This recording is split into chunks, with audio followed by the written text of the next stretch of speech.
Hi friends, this video shows how to enable install unknown apps permission. Open settings, tap on the settings app icon, then go down, then tap on more settings, then tap on permission management, then tap on install unknown apps. So here you can see list of apps.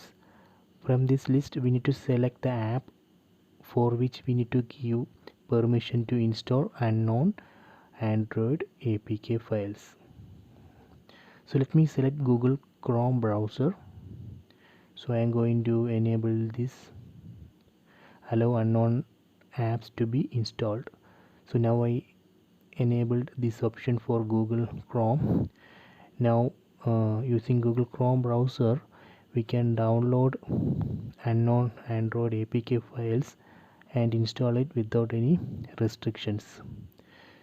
So if you want to disable this permission from Google Chrome browser, you can tap here and disable it.